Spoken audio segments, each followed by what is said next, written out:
오늘처럼 한 20분 하는 거 괜찮으세요? 다들 표정이 좋아가지고 당황스러울 정도로 항상 웃고 있어서 근데 저번 주까지 맨날 울고 있었거든요. 여러분. 항상 마음이 미안하긴 했는데 미안한 마음이 싹 사라지는 거예요. 20분 정도 제가 또 공부를 좀 줄이겠습니다. 그래도 이젠 날씨도 좋아지니까 자주 나가서 또 같이 좋은 데도 다니고 남산도 가고 그러면 좋을 것 같아요. 그렇죠? 막 벚꽃 필 때 이럴 때 막 남산 가면 진짜 좋거든요. 남산에 좋은 카페들도 많고 해서 그런 교제 저도 좋습니다. 여러분들이 원하신다면 진짜 설문조사 어떻게 되는 네? 익명이 설문조사 결과가 어떻게 돼요? 나중에 보여드릴게요.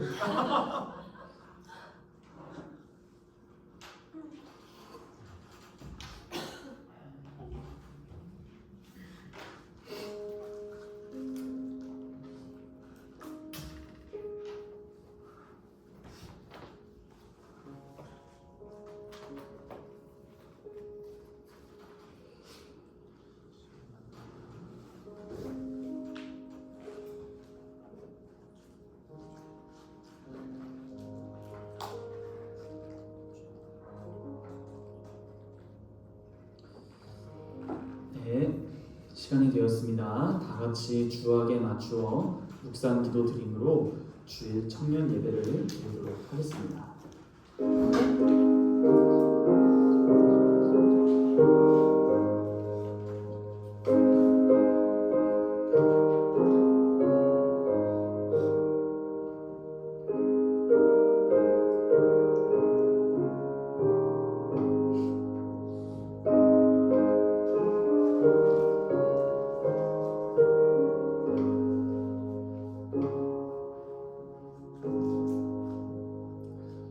너희 만민들아 손바닥을 치고 즐거운 소리로 하나님께 외칠지어다. 지존하신 여호와는 두려우시고 온 땅의 큰 왕이 되시니로다. 여호와께서 만민을 우리에게 나라들을 우리 발 아래에 복종하게 하시며 우리를 위하여 기업을 택하시나니 곧 사랑하신 야곱의 영화로다.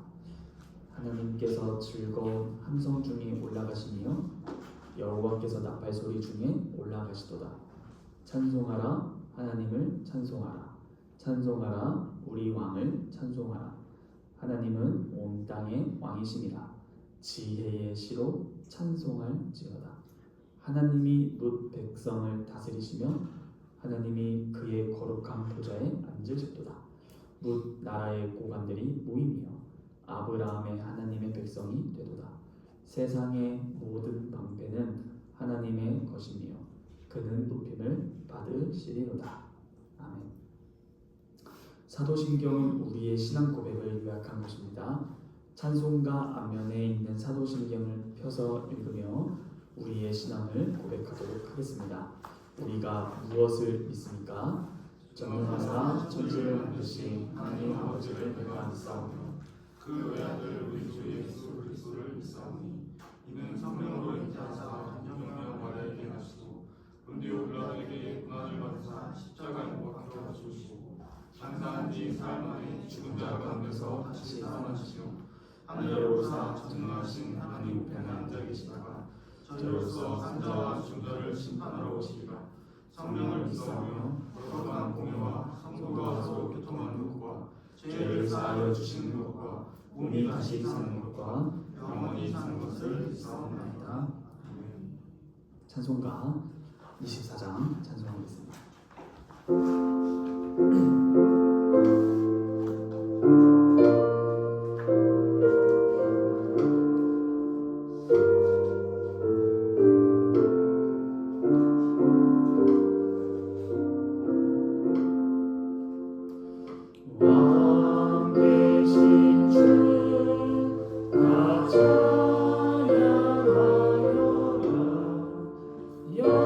영광과 존귀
현찬송 시편 90편 1절에서 4절 174페이지 찬양하겠습니다.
제가 대표로 기도하도록 하겠습니다. 거룩하신 하나님, 우리 아버지 감사합니다. 주님께서 저희를 이 자리에 불러 모아 주셔서 주님께 예배하게 해주시니 너무 감사합니다. 누군가는 이 예배를 하고 싶어도 못하는 상황으로 인해 주님께 나아가고 싶어도 자신이 처한 환경으로 인해 주 앞에 나아가지 못하는 사람이 많이 있습니다. 특히 위로 북한과 중국에서도 주님을 경외하는 자들이 있는데 그들은 지하 안에서 숨어 예배합니다. 그러나 저희 이 대한민국을 주께서 축복하시고 허락해 주셨기 때문에 자유롭게 주일이라는 시간을 내어 주님 앞에 힘차게 찬양도 하고 기도도 하고 주님의 말씀을 즐겁게 정답게 나누기도 하고 같이 좋은 날씨, 이 좋은 해 아래에서 이야기도 하는 이런 모든 것들이 주님의 은혜임을 고백하게 됩니다. 그러므로 주님, 저희에게 허락해 주신 하루하루를 귀하게 여기게 하시고 나중에 임종 직전에 나의 모든 일생을 돌아볼 때 내가 주 앞에 예배했던 그 삶과 주님께서 허락해 주신 모든 기회로 말미암아 주님께 영광 돌릴 수 있었고 주님께만 온전히 기쁨을 돌릴 수 있어서 너무 좋았다라는 그 고백이 우러러 나올 수 있도록 저희에게 허락해 주신 매 시간, 매 주일을 귀하게 여기며 주님께서 기뻐하시는 것을 날마다 분별하고 나아가길 원합니다. 주님, 저희 청년부 한 사람도 빠짐없이 축복하여 주셔서 주님의 말씀 안에서 자라고 어린아이와 같은 신앙이 아니라 정말 장성하여 단단한 음식을 먹을 수 있는 모든 지각을 활용하여 분별하며 주님의 뜻을 깨달아 나아가는 청년부 되기를 원합니다.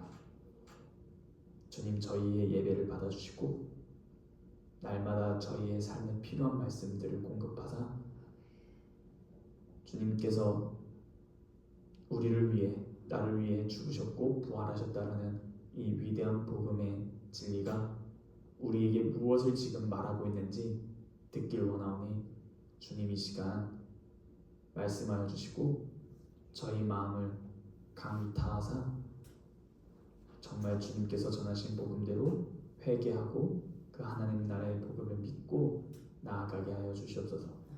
단 한 사람도 빠짐없이 주께서 받으실 만하고 연락하실 만한 예배하게 하여 주셔서 날마다 주님의 기쁨이 되는 우리 모두가 각 개인이 될 수 있도록 축복하여 주시옵소서.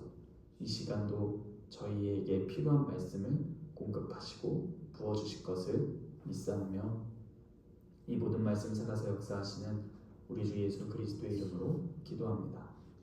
아멘. 다 함께 시편 18편 1절, 2절, 32페이지 찬양하도록 하겠습니다.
찬송가 50장을 부르시면서 준비하신 예물 드리겠습니다. 찬송가 50장은 1절만 부르겠습니다.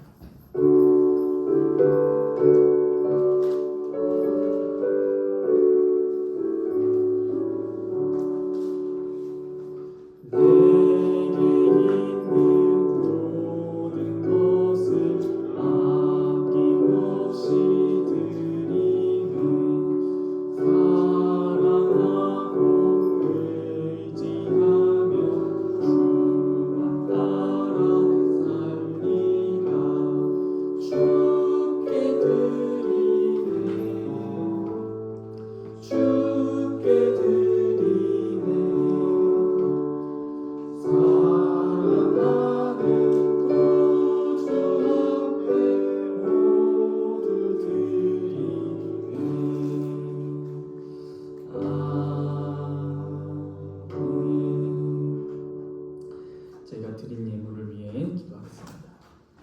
하나님 아버지 감사합니다. 주님께서 저희의 모든 것을 허락해 주셨고 그것에 대해서 저희가 주님께 감사하고 또한 저희의 모든 것을 주님께 드리고자 저희를 대표하여 예물을 드립니다. 주님, 이 예물 정말 작은 것입니다. 사실 저희가 너무나 연약해서 저희 수중에 있는 단돈 1,000원이라도 10,000원이라도 100,000원이라도 주님께 드리기 아까워하는 마음이 있습니다. 그러나 명심해야 될 것은 주님께서 가르쳐 주신 것은 내가 너에게 무엇을 요구하겠느냐, 산천초목과 모든 것이 다 내 것인데 난 너희의 그 작은 거 필요 없다. 그러나 내가 필요한 것이 있으니, 원하는 것이 있으니 바로 너다. 주님 그 음성에 응답하여 주님 그렇습니다. 저희 수중에 돈 많고 주님께서 허락해 주신 은사와 가정과 모든 기회, 여건, 상황, 형편 등등이 우리에게 너무나 많은데 막상 우리의 생명의 주인이시라며 믿음의 주인이신 예수 그리스도를 믿는다고 하지만 주님을 위해 쓰는 그 작은 돈도 주님의 나라를 위해 쓰이는 나의 전 인격도 전 인생도 아까워하는 불쌍한 처지가 저희 마음인 것 같습니다. 주님 용서하사 이 시간 바라는 것은 단순히 저희의 부족을 용서하시는 걸 넘어 정말 저희의 모든 것을 주님께 드릴 수 있는 그 믿음을 허락하여 주셔서 이 인생 70, 80, 90 얼마나 살지 모르겠지만 쏜살같이 지나가는 이 인생, 화살같이 날아가는 이 짧은 인생이 어떻게 하면 주님께 연락될 수 있을까 고민하게 하시고, 주님께서 주신 기회를 정말 금은보화같이 여겨서 매 순간 나에게 일어나는 모든 일들이 하나님의 섭리 가운데 있다라는 담대한 믿음을 가지고 나에게 지금 요구하시는 것이 무엇인지를 잘 분별할 수 있는 우리 모두가 되게 하소서. 주님, 저희가 드린 예물과 이 예물을 대표하여 저희를 드렸으니 저희를 받으사 주님의 나라를 위하여 저희를 사용하여 주시옵소서. 그리하여 주께 기쁨 되길 원합니다. 이 모든 말씀 살아서 역사하시는 우리 주 예수 그리스도 이름으로 감사하며 기도하옵나이다. 아멘.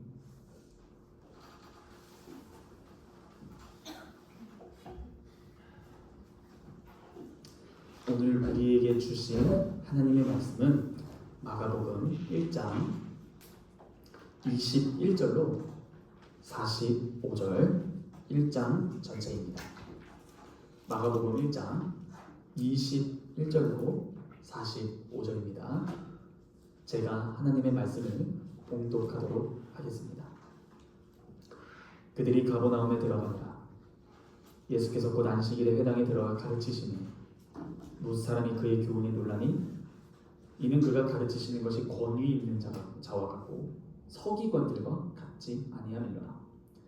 마침 그들의 회당에 더러운 귀신 들린 사람이 있어 소리질러 이르되 나사렛 예수여, 우리가 당신과 무슨 상관이 있나이까?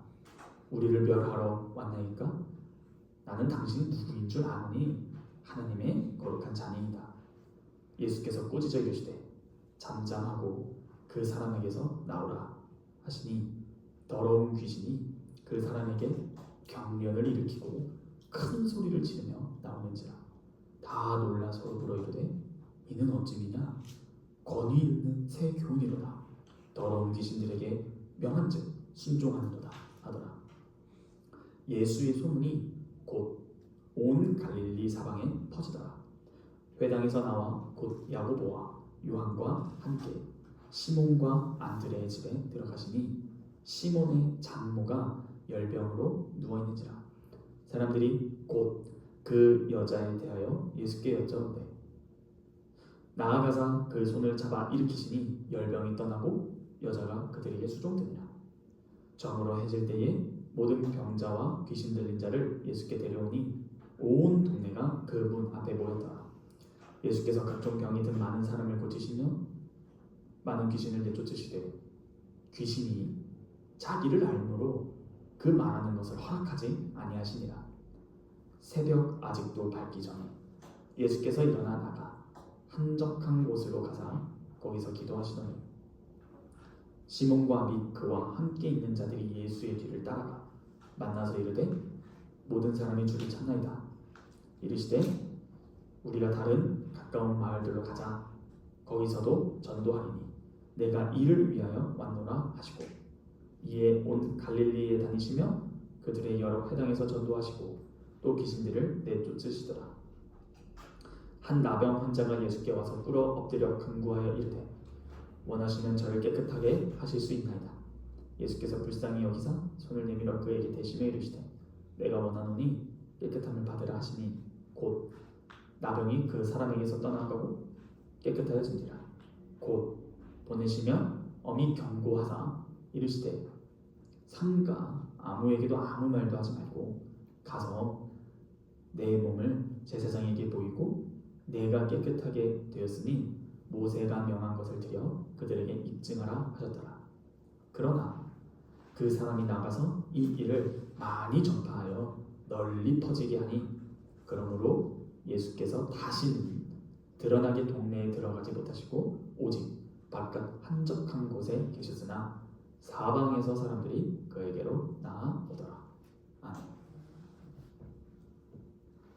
그동안 마가복음 1장을 쭉 보고 있는데요. 오늘은 누군가는 당황스러우실 수도 있겠습니다. 내가 아는 전도사의 마가복음 강의는 항상 짧게 했는데 화가 많이 나셨나? 후딱 끝내려고 하는 건가? 왜 이렇게 많이 읽지? 그렇게 생각하실 수도 있겠습니다. 사실 오늘 21절부터 마지막 45절까지를 쭉 보면은 그냥 하나의 사건으로 크게 볼 수도 있겠다라는 생각이 들어서 오늘은 이 전체를 간략하게 말씀을 드리고 넘어가도록 하겠습니다. 오늘 말씀 21, 22절을 보시면 예수께서 안식일에 회당에 들어가 가르치시는데요. 가르친 내용은 마가복음이 기록되지 않습니다. 가르쳤다. 내용은 없어요. 그런데 그동안 우리가 마가복음을 잘 읽어왔다면 그 가르친 내용이 무엇인지 99.9% 압니다. 그게 바로 15절에 있습니다. 15절 이르시되 때가 찼고 하나님의 나라가 가까이 왔으니 회개하고 복음을 믿으라. 그러므로 지금 바로 회개하고 하나님 나라의 복음을 믿어야 할 것을 선언하시며 이 믿어야 될 것, 이 믿음을 가르쳤을 것이 분명합니다. 그런데 이러한 가르침의 효과랄까요? 사람들의 반응이 오히려 마가가 집중하는 기록의 내용입니다. 사람들이 어떻게 반응을 하는가 하니 21절 이하에 사람이 그의 교훈에 놀랍니다. 왜 놀랍지? 회개하라, 믿어라, 하나님 나라가 가까이 왔다. 근데 막 놀라요. 왜 놀랐을까요? 이는 권위 있는 자와 같다라는 것입니다. 그의 말의 가르침이 매우 권위가 있다라는 것이에요. 그런데 이 권위는 새로운 권위였습니다. 누구랑 비교하고 있는가 하니 바로 서기관들입니다. 이 서기관들에게선 느껴본 적이 없는 새롭고 큰 권위를 느꼈습니다. 두 번째로 똑같은 자리, 같은 장소, 같은 회당에서 예수 말씀의 권위를 한 번 더 경험하게 되는데요. 바로 말씀으로 그 회당에 있던 귀신 들린 사람에게서 귀신을 내쫓으십니다.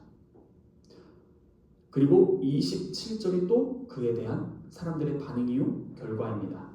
27절 다 놀라 서로 부르되 이는 어찌 미냐 권위 있는 새 교훈이로다. 더러운 귀신들에게 명한즉 순종하는도다 하더라. 자, 여기서 두 번째로 사람들이 놀란 것은 귀신이 나갔다라는 그 사실 자체보다도 예수의 말씀에서 생전 처음 경험하는 어마무시한 큰 권위를 느끼게 됩니다. 아니, 어떻게 귀신이 그 사람의 한마디에 나가고 들어가고 하는 거지? 이렇게 마가복음의 본문은 예수님께서 말씀하신 그 말씀의 권위를 강조하고 있습니다. 귀신이 나가서 놀라지 않았습니다. 귀신이 그 말씀에 복종하는 걸 보고 그 말씀의 권위 때문에 놀라는 겁니다. 그분의 설교, 그분의 선포, 그분의 가르침에 놀랐는데 그 이유는 서기관들과 같지 않았던 것이었고, 두 번째는 귀신 자체 나감보다는 그의 또 말씀이 귀신을 나가라고 하니 나간다라는 것이에요. 그러므로 이 핵심은 예수님의 말씀의 권위인데요. 이 권위가 어떻게 나타나는가를 두 가지로 한번 살펴보겠습니다. 첫째, 가르침의 권위입니다. 여러분, 방금 첫 번째로 누구랑 비교했었죠? 바로 서기관들입니다. 당시에 서기관들은 설교를 하거나 가르칠 때 항상 이렇게 합니다. 이 구절에 대해서 어느 랍비는 말하기를 이렇게 가르칩니다. 이 구절에서 누구 어느 랍비는 이렇게 말했다. 이렇게 말하는 것이죠. 이른바 장로들의 유전과 장로들의 전통을 늘어놓으면서 이 전통을 지켜야 된다라고 말하는 것입니다. 말 그대로 유대교 선생들이 강조한 것은 종교적인 유전인 장로들의 전통입니다. 누구 랍빈이 이렇게 말했어? 그러므로 이렇게 지켜야 돼. 이렇게 말하는 것이죠. 그러나 예수님께서는 과거 랍비들의 권위에 기대지 않습니다. 이게 굉장히 중요한 거예요. 말씀의 권위가 있다는 것은 서기관들과 비교했는데 서기관들은 권위를 빌려서 랍비 유대교 선생의 전통의 권위를 빌려서 가르쳤다면 예수님은 다른 랍비의 권위에 기대지 않고 자신의 권위로 말합니다. 이것이 핵심입니다. 나는 너희에게 이렇게 말한다. 나는입니다. 바로 자기 자신의 권위입니다. 두 번째입니다. 귀신을 내쫓으실 때에도 무슨 우리나라의 무당처럼 북치고 장구치고 푸덕거리하면서 혹은 중얼중얼 주문을 외우는 등 의식 절차가 없이 오직 말씀으로 25절처럼 예수께서 꾸짖어 이르시되 잠잠하고 그 사람에게서 나오라 라는 이 한마디 말씀으로 귀신을 쫓아냅니다. 그러니까 이 두 가지를 같이 볼 때 예수님의 말씀의 권위를 느껴 놀란 것이다 라는 것이 포인트입니다. 여기까지 정리가 되셨죠? 그럼 이것을 두 가지로 바로 말씀드리겠습니다. 첫째, 지금 이 사건은 2000년 전 나사렛 예수 목수의 몸, 즉 사람의 몸으로 권위 있게 말한 겁니다.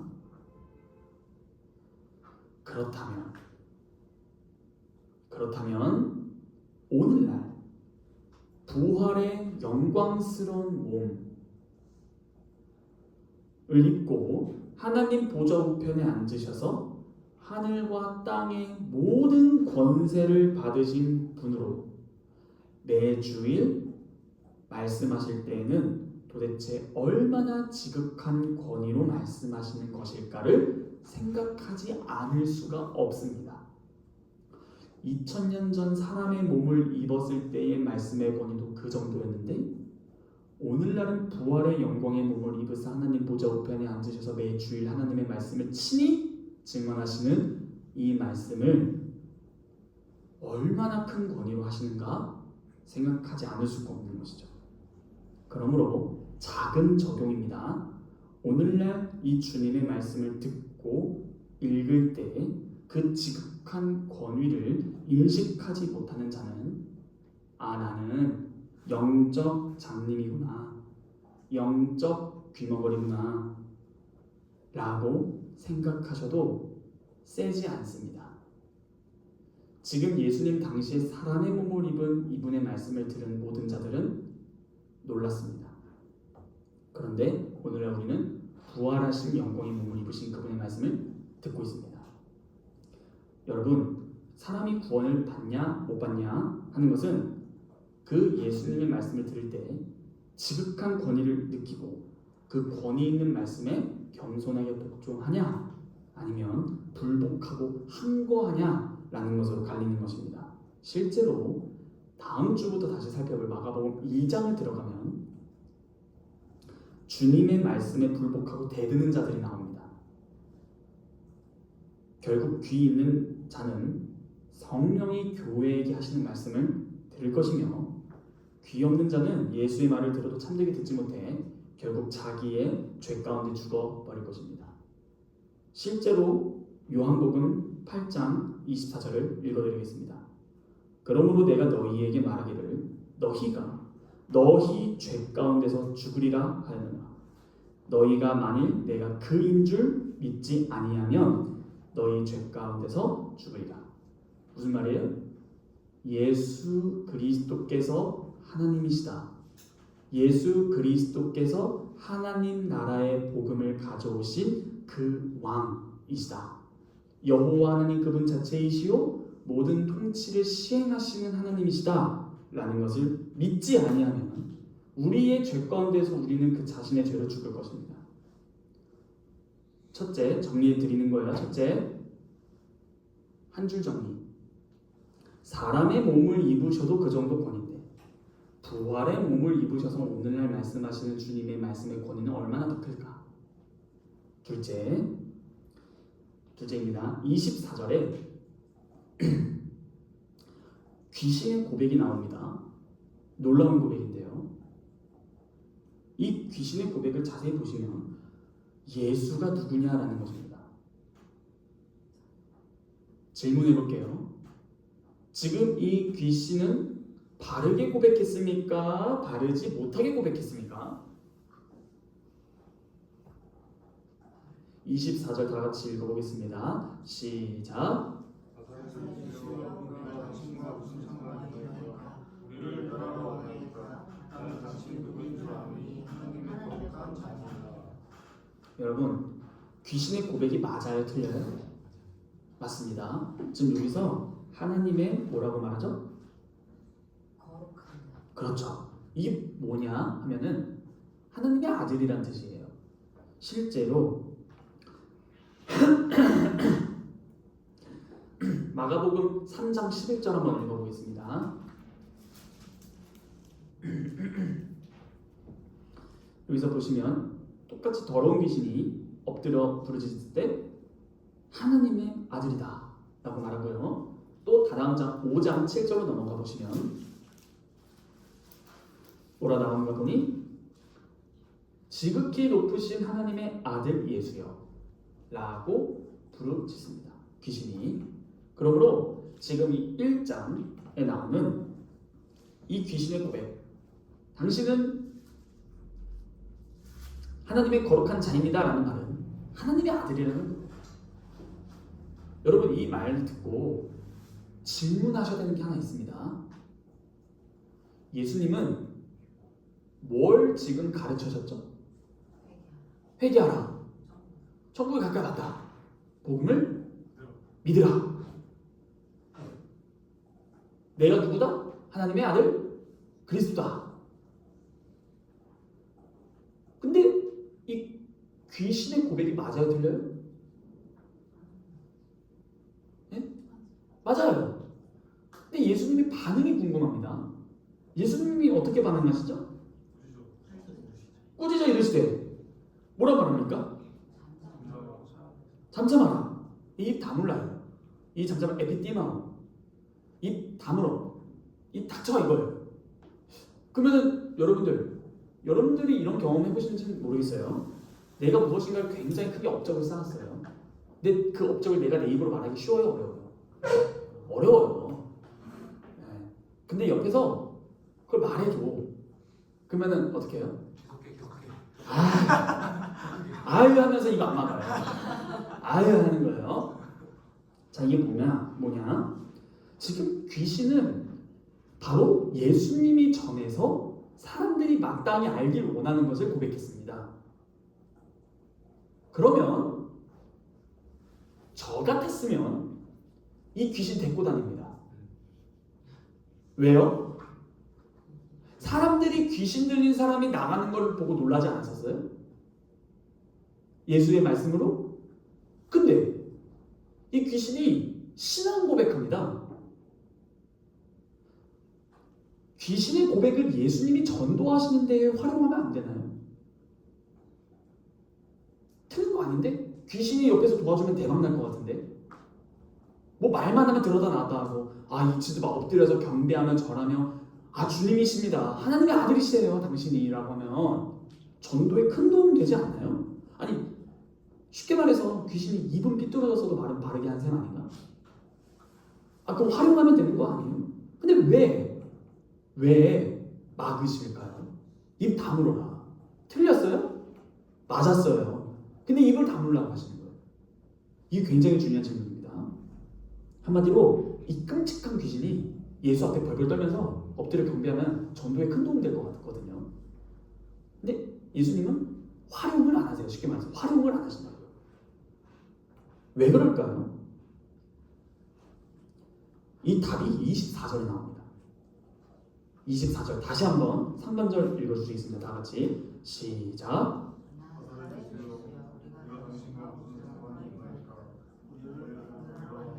네, 여기까지. 지금 이 귀신이 앞선 신앙 고백을 하기 전에 이 귀신의 태도가 나와요. 뭐예요? 무슨 태도예요? 바른 신앙 고백을 하기 전에 어떤 태도에서 이 고백을 하는 거예요? 예? 당신과 상관없습니다. 아니 지금 나사렛 예수에 우리가 당신과 무슨 상관입니까? 항의하고 대들고 있어요. 우리 멸하려고요? 대듭니다. 이걸 보면 알 수 있듯이 이 귀신들은 지금 예수님과 상관없는 삶을 살고 있다고요. 자신의 욕심대로 죄 지으면서 예수의 권위에 복종할 뜻이 아예 추호도 없습니다. 난 당신과 상관없다고요 라는 거예요. 이러한 자가 하는 말을 그러면 맞았어요? 틀렸어요? 말은 신앙 고백은 맞았어요? 틀렸어요? 맞았어요. 근데 제가 질문을 뭐라고 하려고 했어요? 왜 안 쓰냐라는 거였어요. 전도 폭발하면 될 것 같은데. 자, 예수님께서는 이 귀신의 신앙 고백을 자신의 전도에 유용한 수단으로 쓰실 생각이 추호도 없으신데 그 대답이 귀신의 태도가 이렇습니다. 그릇이 깨끗해야 그 안에 담긴 음식도 먹을 거 아니에요? 미슐랭 3스타 셰프가 만든 최고급 진수성찬이라 할지라도 그 음식을 담는 그릇이 화장실에 묻어있는 오물이 묻어버리면 그릇은 더러울지라도 음식은 깨끗하니까 먹을 거예요? 못 먹습니다. 지금 이 귀신을 활용하지 아니한 예수님의 태도, 바른 신앙을 고백해서도 입 다물라고 하신 것을 좀 집중적으로 살펴본다면 오늘날 시장 언어를 쓰면 이렇게 말할 수 있겠습니다. 예수님께서는 귀신의 협찬을 안 받으시겠다는 겁니다. 너의 협찬은 필요 없다. 이거 우리에게 적용해 볼까요? 또 작은 적용해 드릴게요. 내가 여러분 다 나라고 생각하시면 됩니다. 내가 실세 말해서 이 예수님의 권위에 참되게 복종하지 않으면서 내가 가진 모든 성경 지식, 내가 읽고 있는 성경 말씀, 내가 지금 전도에서 하나님께 영광을 돌리겠다라는 이 태도 안 받으신다는 겁니다.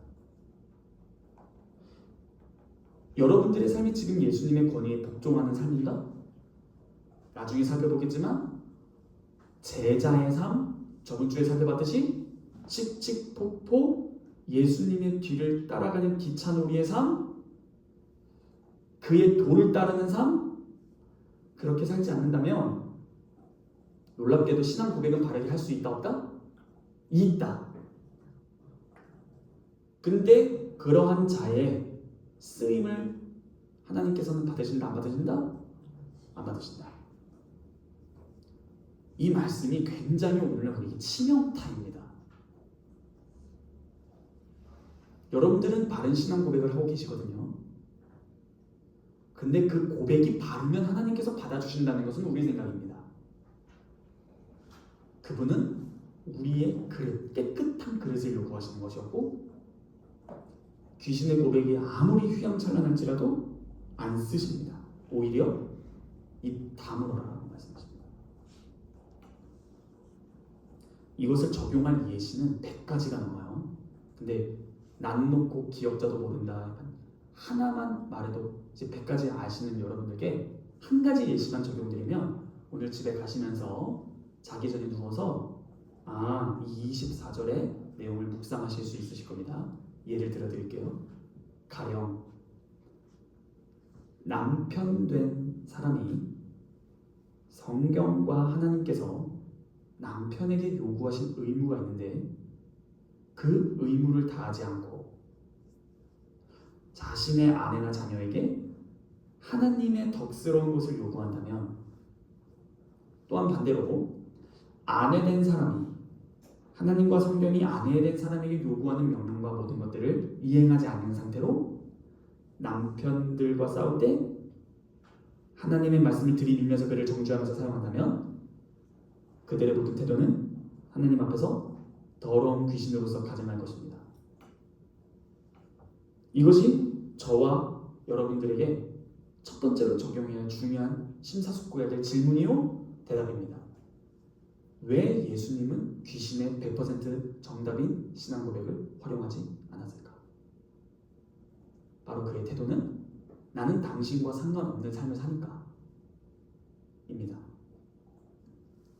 내 자신이 먼저 예수님과 상관이 있어야 되고 내 자신이 먼저 그 권위에 복종해야 쓰임을 받든 말든 그 다음입니다. 이거를 잘 명심해 두시길 바랍니다. 말씀의 권위에 순종하는 실생활이 없는 이성으로 믿는 그 믿음을 가진 귀신들도 충분히 믿습니다. 야고보서 2장 19절 20절이죠. 너가 하나님은 한 분이신 줄 믿느냐? 잘한다. 귀신들도 믿고 떤다. 아, 허탄한 사람아, 행함이 없는 믿음이 헛것인 줄 알고자 하느냐. 이처럼 귀신들도 믿었습니다. 한마디로 귀신은 그의 인식과 태도가 언행 불일치의 삶을 사는 것입니다. 그러므로 제가 가장 염려가 되는 것은 우리 청년부가 많은 성경적 지식을 공급받는 것도 중요한데 먼저 앞서서 공부한 사람으로서 가장 회의감이 들 때가 언제냐면요, 내가 배운 게 능력이 없을 때입니다. 그거는 진짜 아무 쓸데기 없는 지식이 됐을 때 고통스럽습니다. 정말로 그냥 지식으로 남는 것이 아니라 고통스럽습니다. 분명히 우리의 삶에서 죄를 제거해 주셨다고 했는데 나의 삶을 보면 죄가 제거되지 않고 죄를 탐닉하고 있다면 도대체 하나님 나라에서 나는 쓰임 받을 수 있는가? 그에 대한 대답이 24절이고 25절입니다.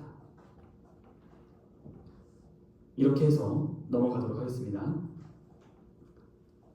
회당에서 가르치시고 귀신을 쫓아내신 이후에 내 제자와 함께 시몬과 안드레 집으로 가서 시몬의 장모가 열병을 앓아 누워 있는 것을 고치십니다. 마가복음에서는 또한 열병을 꾸짖으십니다.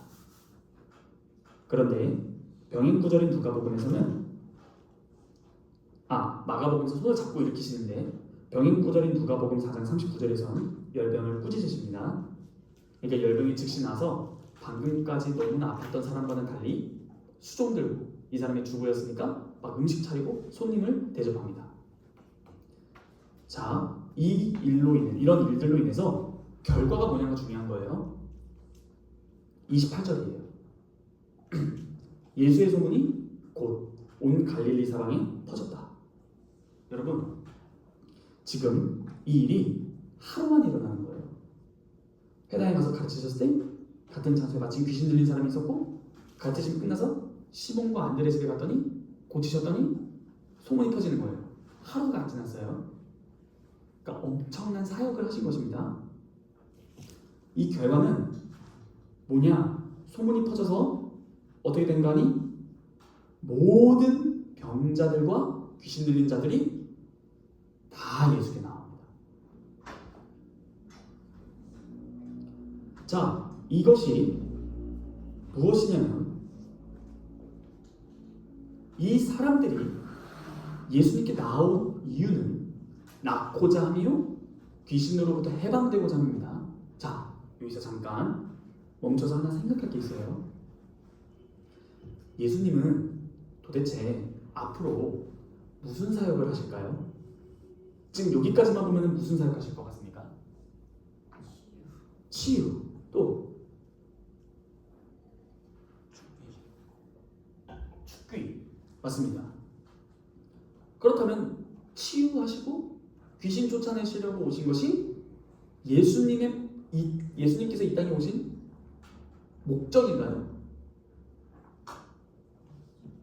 그럼 뭡니까?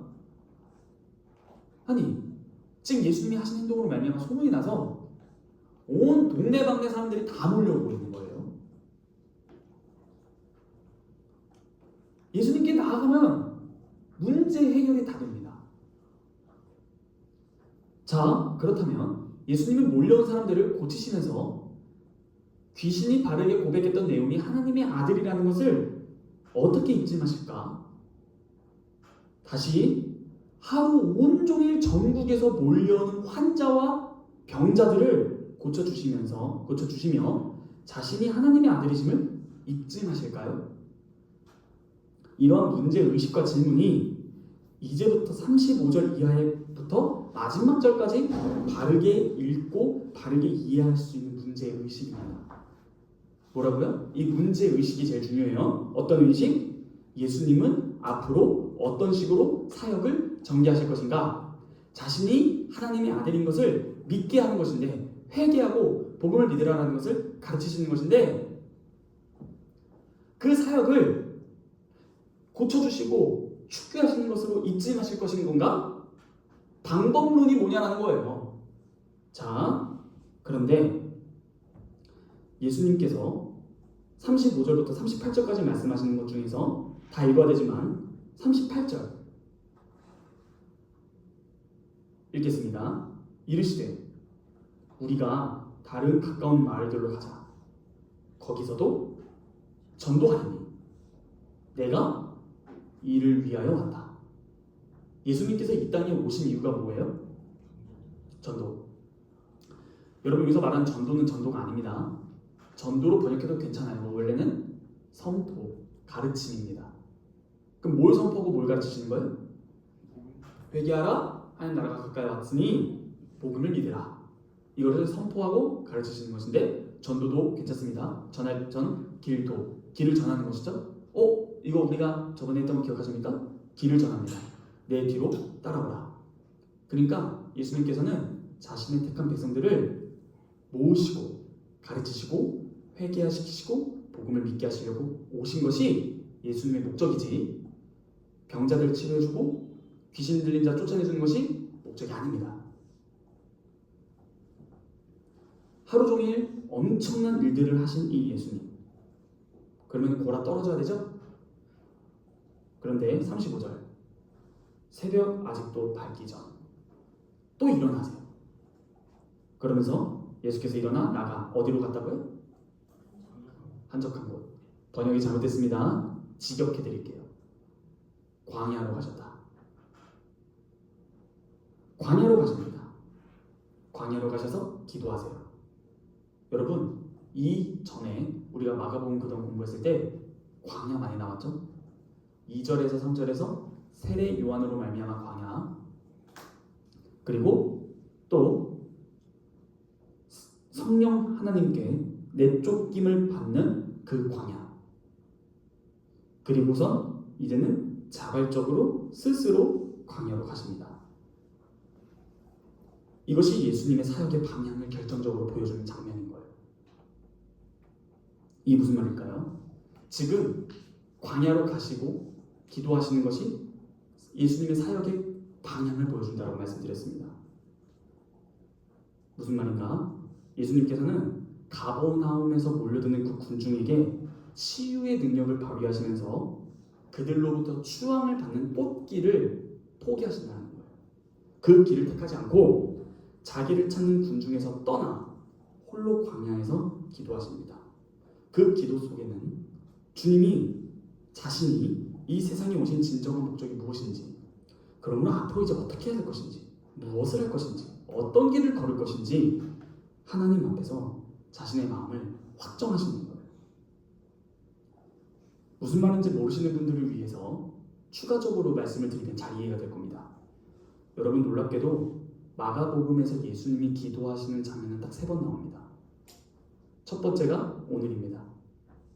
두 번째가 6장 46절인데 이 맥락이 오병이어 기적을 하시고 이 군중들이 자신을 왕으로 삼으려고 했을 때 자신도 이 군중으로부터 멀어지고 제자들을 재촉하사 빨리 강 건너러 가시죠. 그리고 자신은 산으로 가서 기도하시는 장면입니다. 자, 여러분, 지금 1장에서 예수님께서 기도하시는 것과 6장에서 예수님이 기도하시는 것의 성격이 같은 거 아십니까? 1장은 왜 광야로 가셔서 기도하시는가 하니 무리들 때문이었어요. 그럼 무리들이 왜 왔어요? 고쳐달라고. 6장은 왜 왔어요? 떡 때문에. 한마디로 민생고가 해결된다는 거예요. 예수를 붙잡으면. 그렇지 않습니까? 이분을 끝까지 붙들어 놓치면 안 돼요. 손해예요. 그런데 이러한 군중을 예수님께서는 돌려보내시는 거예요. 마지막 기도가 14장의 겟세마네 기도입니다. 그러니까 본질을 한번 직시해 보자고요. 저의 말을 잘 들었다면 지금 예수님의 기도는 한결같아요. 뭐가? 이게 기도라는 거예요. 에? 무슨 말이에요? 기도란 내 일이 잘 되게 해달라고 비는 것이 기도가 아니라 도리어 현세적인 유혹을 걷어내고 내가 이 땅에서 사는 진정한 목적이 무엇인가에 핵심 본질에 집중하면서 하나님과 단둘이 하나님 앞에서 내 마음을 확정하는 태도가 기도하는 태도입니다.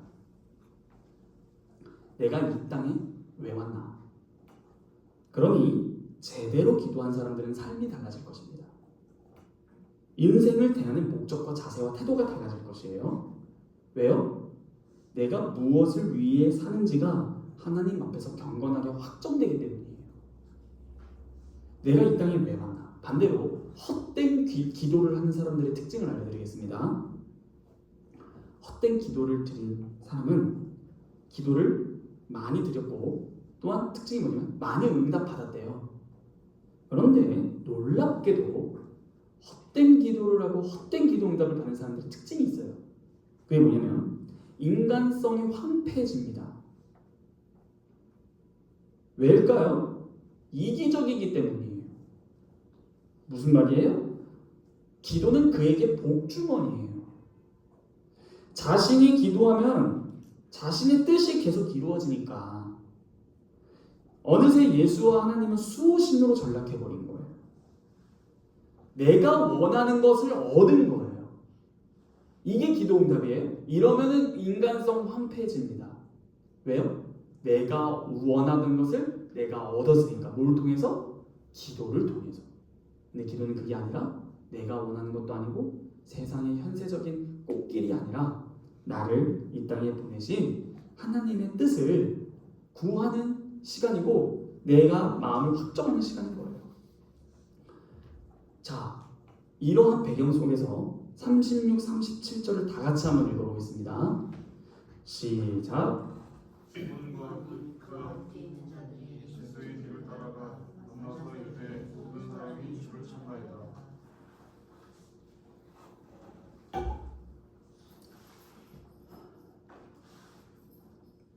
저는 목이 많이 아파서 자, 아침에 일어나 보니까 예수가 없어요. 제자들이 찾습니다. 찾아요. 어디예요? 광야입니다. 근데 정말 더 중요한 게 뭐냐면 첫 마디가 뭐예요? 예수님 보자마자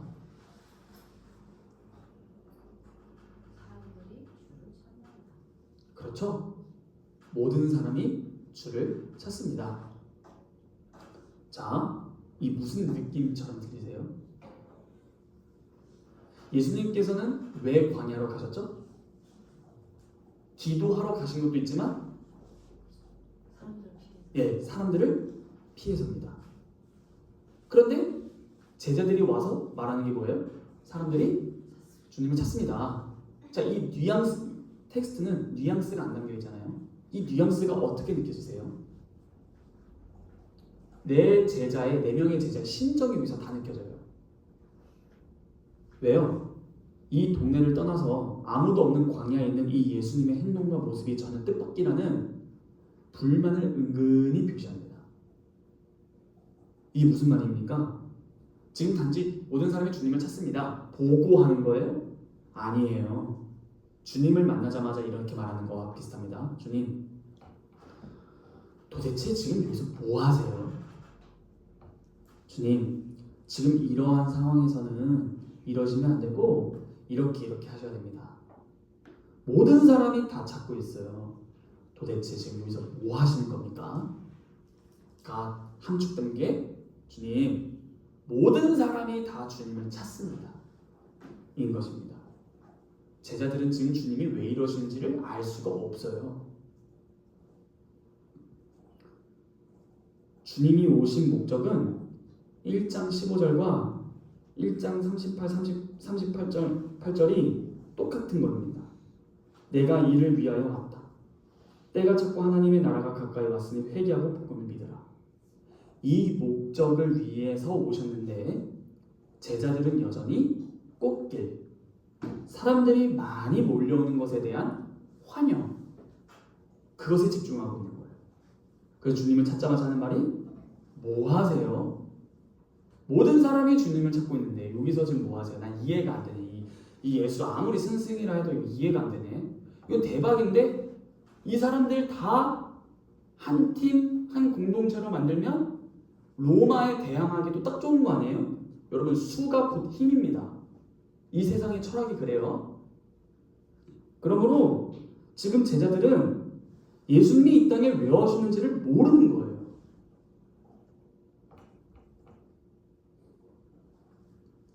(39절의) 중요성이 뭐냐면 39절 한번 읽어보겠습니다. 다 같이 시작.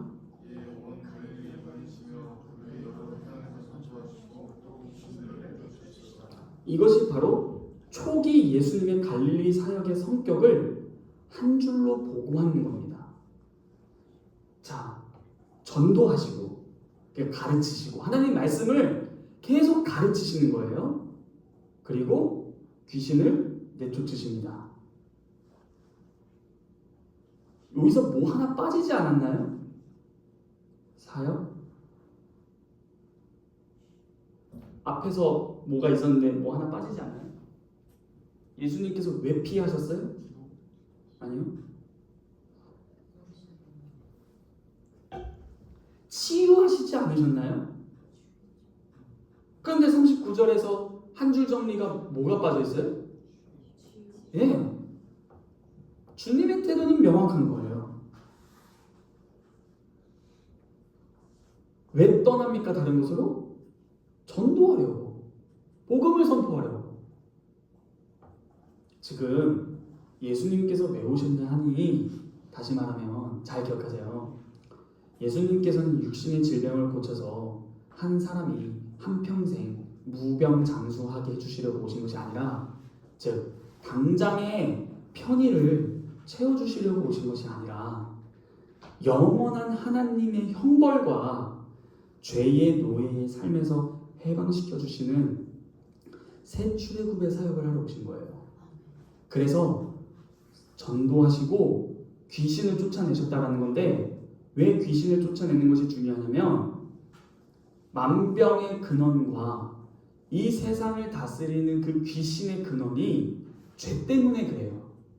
그러므로 예수님께서 전하신 복음의 내용이 회개하고 복음을 믿으라는 것인 것처럼 여기서 말하는 전도와 귀신 축출이라는 축귀는 같은 겁니다. 예수님께서 이 땅에 오신 것은 바로 죄에서 해방입니다. 이것을 위해 이 복음이 단지 말뿐이지 않고 실질적인 실제 사건인 것을 확실하게 보여주시기 위해서 그 모든 죄의 핵심 쇠사슬처럼 장악하고 있는 귀신들을 쫓아내시는 것으로 자신의 가르침이 사실인 것을 확실하게 해주시는 것입니다. 그런데 말씀을 이제 마무리하도록 하겠습니다.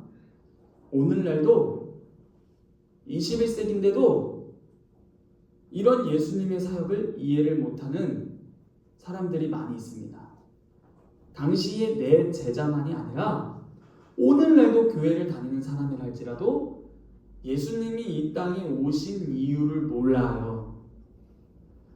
기도하는 내용을 들어보면 예수님께서 오신 목적과 너무 다릅니다.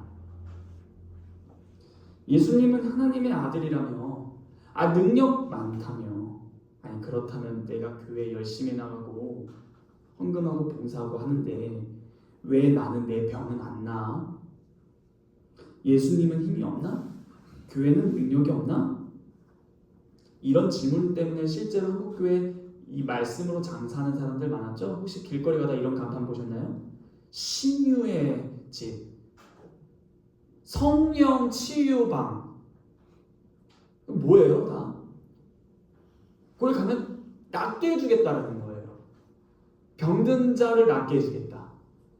근데 그게 예수님이 오신 목적이 아니라 정확하게 당시 군중들의 반응인 거예요. 일단 내 몸 하나 건사하게 해서 무병장수하는 것. 그런데 주님은 광야에 계십니다.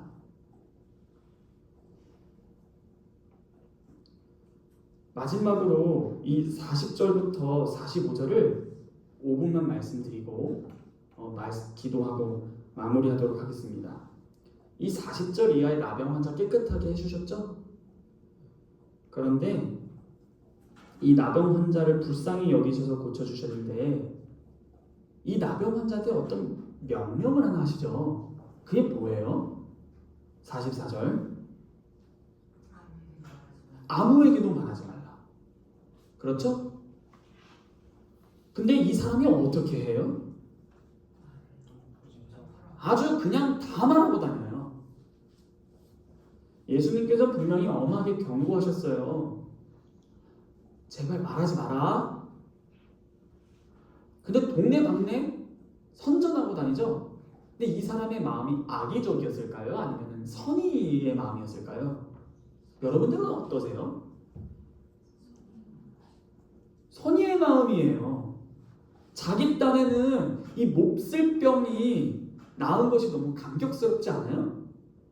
그래서 이런 분을 어떻게 해서든지 알려야 한다는 마음이 들지 않을까요? 왜요? 이건 나만 알기엔 너무 이기적인 것 같잖아요.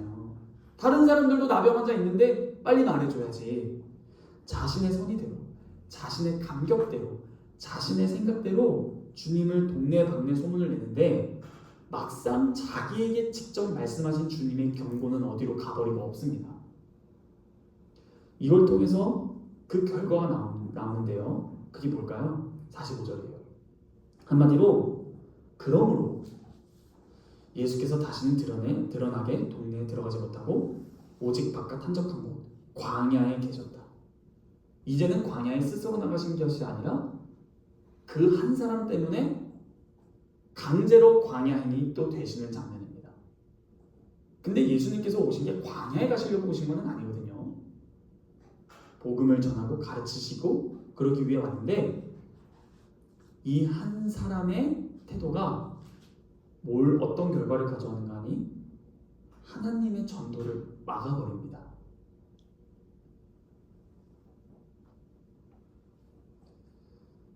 주님께서 이 세상에 오신 목적은 가르치시고 회개시키고 복음을 믿게 하시는 것이라 계속 말씀드립니다.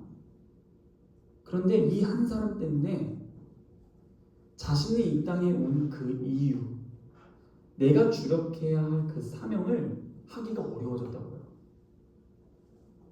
결국 이 사람의 전도는 귀신과 마찬가지로 도움이 안 됩니다. 이 고침받은 자는 예수님을 명의로 속였겠죠. 그러니까 이 나병 고침을 받은 환자의 핵심은 뭐냐면 주님의 뜻이 무엇인지를 제대로 알지 못한 상태로 자신의 생각, 종교적인 열심, 악의가 선한 마음으로 주님의 일을 하겠다는 것. 그러나 주님은 이것을 원하지도 않으셨었던 것이고 결국에는 원하지 않은 걸 넘어 주님의 사역의 결정적인 방해자가 됩니다. 덕분에 가르치는 사역이 이곳에서 멈춰집니다. 덕분에 참 감사하죠. 이것이 뭐예요? 여기서 말하는 교훈은 바로 인간의 종교적인 열정이 굉장히 무섭다. 종교적인 무지, 하나님의 뜻을 모르는 것은 항상 죄로 갑니다. 결국 하나님의 뜻을 모르는 상태로의 선한 마음은 본인 딴에는 선의의 마음일지라도 주님의 일을 하겠다는 그 종교적인 열심은 항상 하나님 나라의 일을 방해합니다. 정리하겠습니다. 오늘 말씀 많이 피곤하신 분들은 다 기억 안 나셔도 지금 제가 말하는 거 하나만 기억하시고 돌아가십시오. 첫째, 예수님께서 귀신의 도움 따윈 안 받으신다. 이유는 나는 깨끗한 그릇을 쓰겠다는 거예요. 둘째, 종교적인 열심, 기독교를 향한 선의, 너의 그 따뜻한 마음, 인간적인 종교적 열정, 그것도 안 받겠다는 겁니다. 그럼 뭐예요? 오직 하나님의 뜻을 명확하게 알고 분별하며 행하는 것. 그래서 예수님께서 마태복음에서 이렇게 말씀하셨던 거 기억하세요? 내 말을 듣고 행하는 자는 반석 위에 지은 집과 같으니 내 말을 듣고 행치 아니하는 자는 모래 위에 지은 집과 같아서 무너지기가 심하다. 여러분들의 상황을 잘 점검하시길 바랍니다. 오늘 큰 본문의 두 인물을 집중적으로 살펴본 건데요. 귀신과 고침받은 사람입니다. 그리고 이 두 가지를 바치고 있는 예수님이 이 땅에 오신 목적입니다. 혹여나 지금 저도 아프잖아요.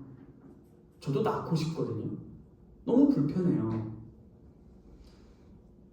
여러분 근데 모든 병의 근원이 뭔지 아시죠? 죄예요. 주님께서는 우리의 모든 질병을 다 낫게 해주실 것입니다. 시력이 안 좋은 것도 질병이잖아요. 다 낫게 해주실 거예요. 언제? 바로 그 나라가 완성됐을 때. 이 말을 머리가 빠르게 돌아가시는 분은 이제 이 설교가 이해가 될 겁니다. 뭐냐? 친절하게 말씀드릴게요. 이 땅에서 현세적인 복이 유지되기를 바라는 것이 기독교의 최종 목적지가 아닙니다.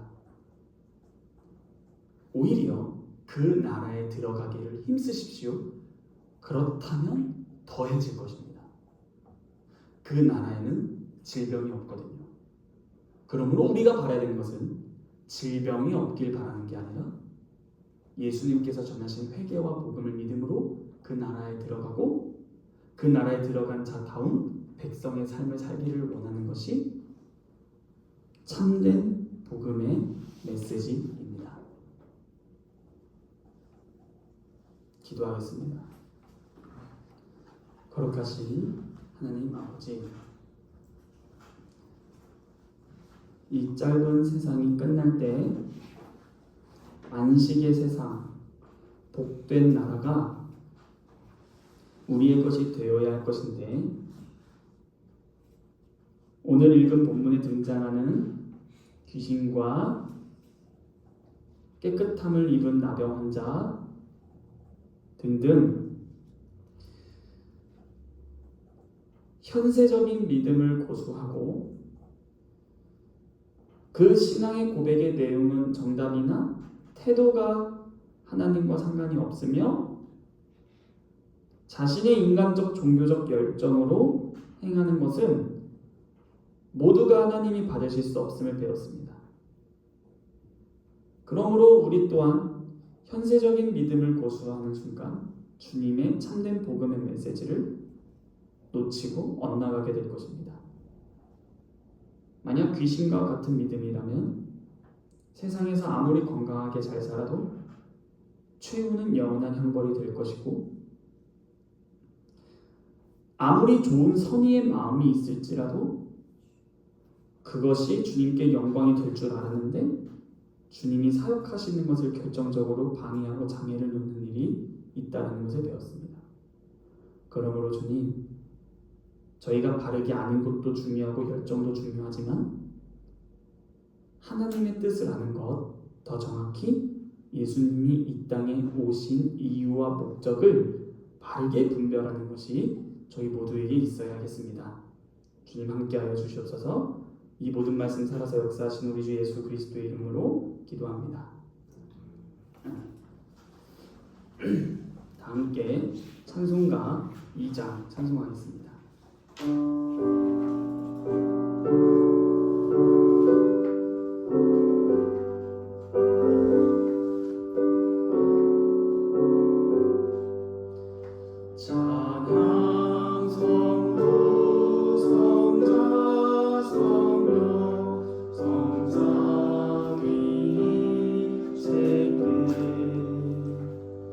영원 무궁하기까지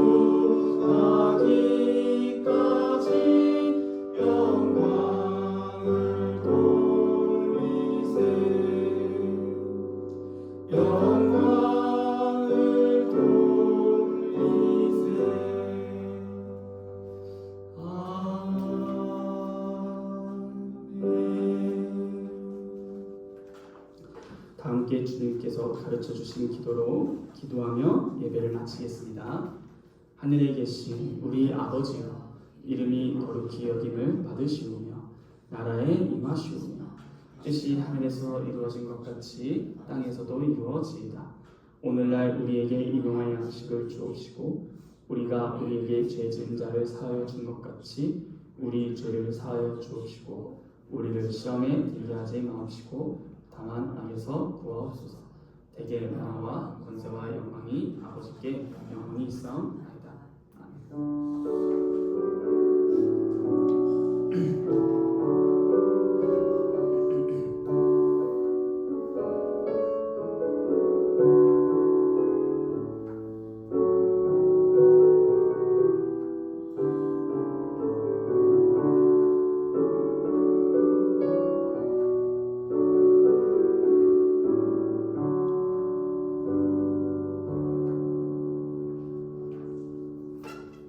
네, 모든 예배를 마쳤습니다. 짧게 이제 기도가 광고가 있는데요. 저를 포함해서 우리 청년부 안에서 다인자매도 다쳤고 송이자매도 아프고 여러저게 아픈 사람 많은 것 같습니다. 그리고 여러분들도 지금 환절기 이제인데 정말 기온차가 좀 커서 정말 감기 걸리고 몸 아프기 딱 좋은 때인 것 같은데 다들 정말 건강에 유념하시기를 바랍니다. 또한 저희 청년부 또 4월 말에 전교인 바자회 그때 이제 저희도 이제 하나 부스를 담당해서 하는데 그 전에 계속 회의를 함으로써 모든 청년들이 함께 참여할 수 있는 것으로 추진하도록 하겠습니다. 그리고 사실 오늘부터 그 각 모임을 진행하려고 했는데요. 제가 사실 오늘 서영이가 안 오는 줄 알았어요. 그래서 다음에 해야 돼서 해외를 잠시 다녀오느라 오늘 안 오는 줄 알고 뭔가 둘이 하기에는 좀 그래서 이렇게 안 하게 됐는데 우리 다음 주부터는 꼭 그렇게 나눠서 해보도록 하겠습니다. 그리고 다들 이제 기도 제목이 많이 있으신가요? 기도 제목은 언제든지 편하게 저에게 말씀해 주시면 항상 여러분들 위해서 기도도 하도록 하겠습니다. 또한 성경 잘 읽고 계시죠? 네, 성경 다들 잘 읽고 계시죠?